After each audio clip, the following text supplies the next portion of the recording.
Hello friends, आज हम लोग डिस्कस करने वाले हैं एन अनकंफर्टेबल बेड के क्वेश्चन आंसर्स को। तो चलिए शुरू करते हैं इसे।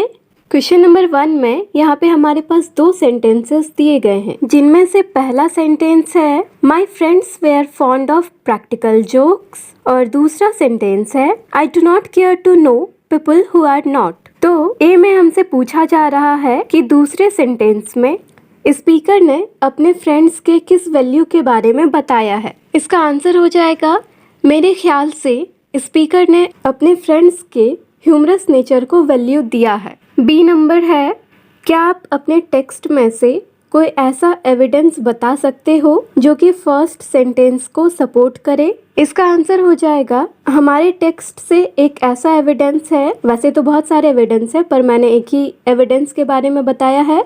तो वो एविडेंस है पूरी की पूरी पलटन, यानी उनके जो सारे फ्रेंड्स थे सारे के सारे स्पीकर को उनके रूम तक छोड़ने के लिए आए थे। ये हमें दिखाता है कि स्पीकर के साथ कोई जोक होने वाला था, कोई प्रैक्टिकल जोक होने वाला था और उनके फ्रेंड्स काफ़ी ज़्यादा ह्यूमरस नेचर के थे। इसके अलावा भी काफ़ी सारे ऐसे सेंटेंसेस हैं, तो आप उन्हें भी लिख सकते हो अपने आंसर में। ये बस एक सजेशन के लिए है। क्वेश्चन नंबर 2 में यहाँ पे एक इनकम्प्लीट सेंटेंस दिया हुआ है which at once made me rather suspicious. तो इसी में ए नंबर है, आपके टेक्स्ट में ऐसे और भी कौन से वर्ड्स हैं जो स्पीकर के फीलिंग और उनके एक्टिंग के बारे में बताती है, मतलब कि वो क्या फील कर रहे हैं, वो कैसा एक्ट कर रहे हैं उसके बारे में बताती है। तो इसका आंसर हो जाएगा, हमारे टेक्स्ट में से ऐसे कुछ वर्ड्स हैं जो स्पीकर के फीलिंग और एक्टिंग को एक्सप्रेस करती हैं। वो हैं watchful, restless, distrustfully, examining, inspected and so on. B number है, अपने मन से आपको एक और वर्ड ऐड करना है जो स्पीकर के माइंड के स्टेट को बताए। इसका आंसर हो जाएगा, मैंने अपने हिसाब से एक वर्ड लिख दिया है, आपको जो मन करे जो अच्छा लगे आप वो वर्ड यहाँ पे इंक्लूड कर सकते हो। तो मैंने जो वर्ड लिखा है वो है पजल्ड। ये वर्ड भी उनके माइंड के स्टेट को डिस्क्राइब कर सकती है। क्वेश्चन नंबर 3, यहाँ पे फिर से एक सेंटेंस दिया गया है look out old ferret, they have something in store for you. Question number A, ferret की एक और मीनिंग होती है किसी चीज को केयरफुली सर्च करना। तो आपके हिसाब से स्पीकर ने खुद को फेरेट क्यों कहा है। इसका आंसर हो जाएगा, जब स्पीकर पिकार्डी पहुंचे तो उन्हें बहुत ही ग्रैंड रिसेप्शन दिया गया और इस रिसेप्शन को भी स्पीकर ने शक की नजरों से देखा। उन्होंने ये सोचा कि उनके फ्रेंड्स उनके साथ कोई प्रैक्टिकल जोक करने वाले हैं, इसीलिए वो उस प्रैक्टिकल जोक को ढूंढने में लग गए कि आखिर कब और कहाँ उनके साथ कोई मजाक किया जाएगा, और इसीलिए स्पीकर ने खुद को एक फेरेट कहा है।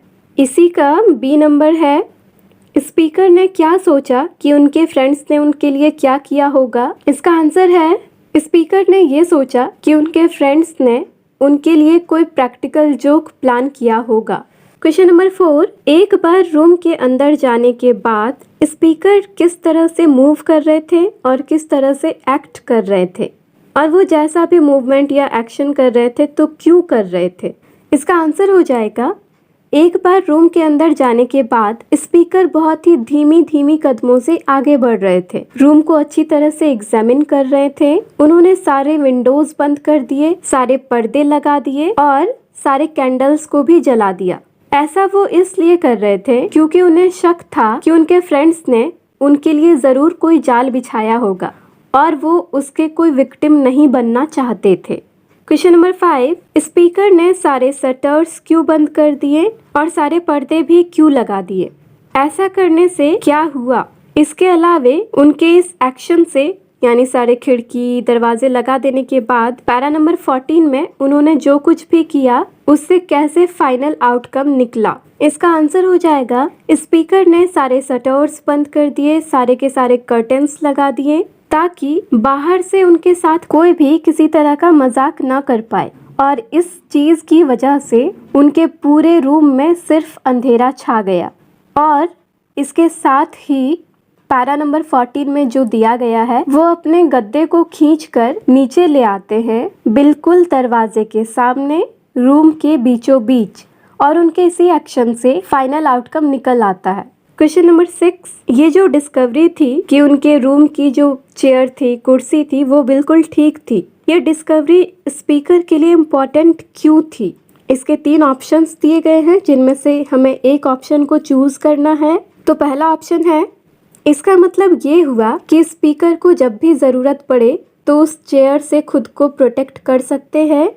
ऑप्शन नंबर बी, इसका मतलब ये हुआ कि स्पीकर पूरी रात चेयर पे सो सकते हैं।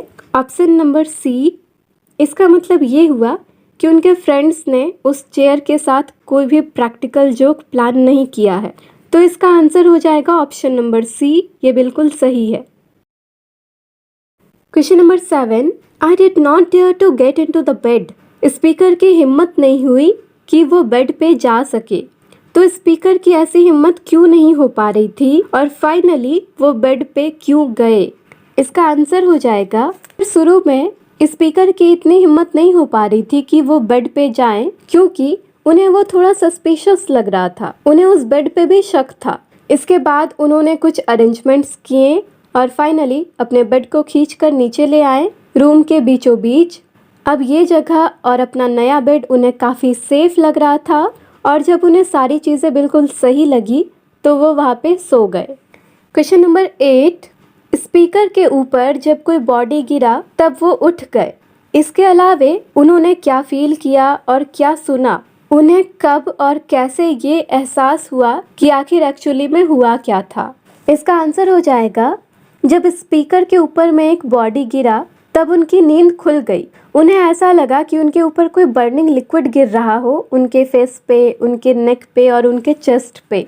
और ठीक उसी समय उन्हें कुछ प्लेट्स और कुछ डिशेस के गिरने की आवाज़ें आती है।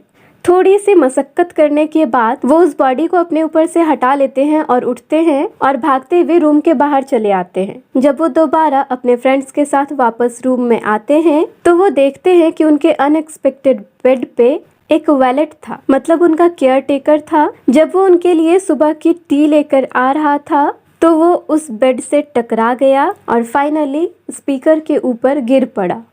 तो ये थे कुछ सजेस्टेड आंसर्स। अगर आप लोग इस पूरे चैप्टर को समझ जाओगे या फिर मैंने जो भी आंसर्स सजेस्ट किए उसे समझ जाओगे तो आप लोगों को दोबारा इसे लर्न करने की ज़रूरत नहीं पड़ेगी और ना ही रट्टा मारने की ज़रूरत पड़ेगी। आप लोग बस एक बार अच्छे से इसे समझ लो और फिर ट्राई करो कि खुद से आंसर्स लिखे।